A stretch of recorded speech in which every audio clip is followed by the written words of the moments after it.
And a few years ago, on our first trip to South Africa, we were taken to what they call the Lion Park in Johannesburg. Lion Park is a large preserve, if you will, filled with lions.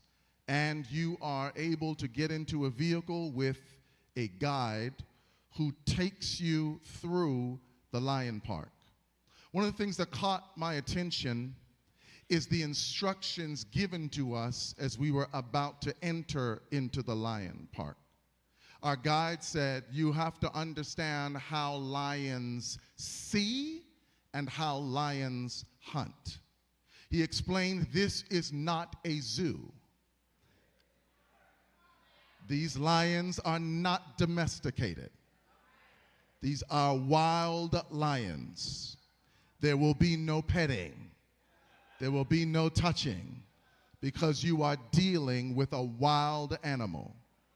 And then he said this, and I'll never forget it, church. He said, unlike what you've seen on some films and some documentaries, we will not have an open air vehicle.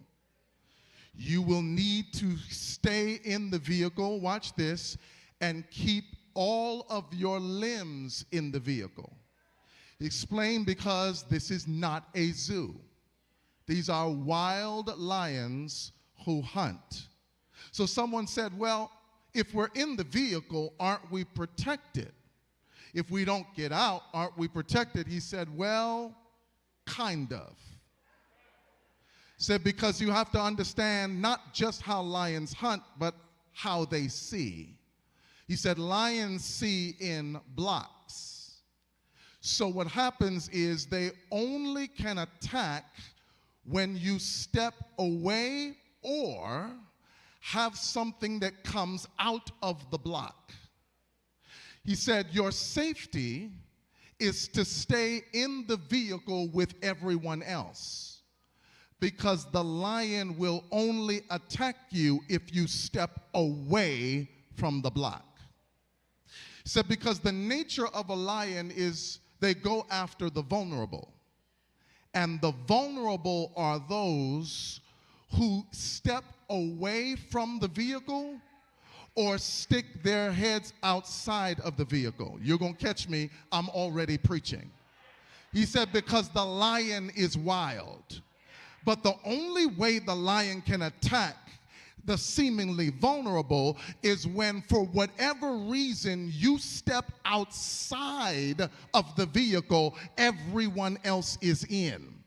It is then that you become vulnerable to attack. And at that moment, I realized what the Bible was saying when it says the enemy is like a roaring lion seeking whom he may devour. That our safety is staying in the community, in the vehicle, if you will, that God has placed us in. And if you are a believer, that is the church. Now, the reason I got to say this at the very beginning is because there is this ideology, this philosophy that's floating around many people who call themselves Christians, and that is to believe that you can do this Christian thing by yourself. And I want to let you know that you are most vulnerable to the enemy when you step outside of the community that God has placed you in.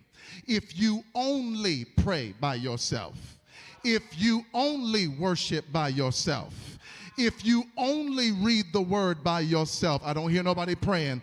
I'm about to show you in the scripture.